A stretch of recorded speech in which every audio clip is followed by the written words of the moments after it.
It's my feel-good breakfast show.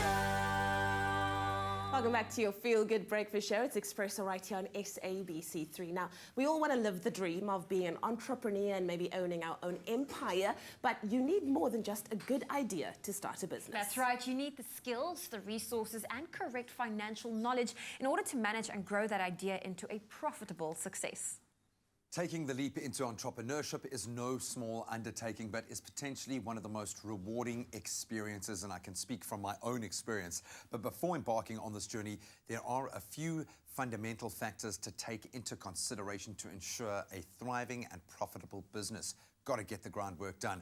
This morning, we are joined again by our Nedbank financial expert, Shannon, who's here to guide us on taking that big leap. You can see me take a deep breath as I take that leap. And I can speak from some experience. I love the space. It's a thriving space, but there are so many challenges. Before taking this leap into entrepreneurship, from your guys' perspective, we get to see the success and the fail that's involved here. Yes. What do I need to consider? Taking that leap is a courageous step. I think from a banking point of view, I guess the advice we'd like to sort of maybe lay out for people is, make sure your idea and what you're coming to business with is well thought through. Sound, yeah. I think like anything, you've got to have something distinctive around your value proposition that's going to set you aside, or that you believe is going to set you aside from the competition. I think the beauty of the world today is that we have Google, we have the World Wide Web, so any question that you want to ask, you can ask of the world today and get some responses. So another piece of advice we have for people is do research. Understand what's going on out there, and again, that may just spark some thoughts about helping you understand how you're going to become distinctive relative to what your competition is. I think another big thing for us, and as we see as banks, is people need to think very thoroughly around the funding they're going to have to require to get that good idea off the ground, and that funding needs to extend to the point where they're going to start generating income and having money flowing through. It's sad to see small businesses with great ideas, they are distinctive, that ultimately run out of cash and never get to that point where they get to enjoy the rewards for that entrepreneurial effort that they're putting in. So be very conservative, because forecasting what you're going to do, entrepreneurs being optimistic as they are, perhaps don't always apply the dose of realism they need to in terms of projections. Be conservative in understanding how much cash you're going to require, because you're probably going to require a little bit more to make sure that your idea sees it through to the point where you're starting to get rewarded for the idea you've got in the first place. I think we often forget how much time needs to be spent on the actual implementation of what you're doing, on making good on these orders that are coming in thick and fast, and on selling. Sell. You've got to be out there promoting your business. So you want, obviously, a financial partner that's going to help you weather that storm as well. But there are certain fundamentals that we often overlook as well. In that first step, registering a business, for instance, what do we need to register a company? Well, nowadays, registering a business has actually become simpler. In fact, as simple as going onto our website, one can go about the process of registering a business. So banks have become quite closely integrated with the CIPC, which is the regulatory body within South Africa. You have to be, You have to be. So it makes the process quite seamless. And simply having an ID number and a form of residence proof will enable you to go about the opening account process. Opening up of the business process. And our process allows you to, at the same time, open up the business account, so that you can essentially kill two birds with one piece of effort. So the requirements are quite simple nowadays: ID, proof of residence, and you're on your way to being able to establish a business.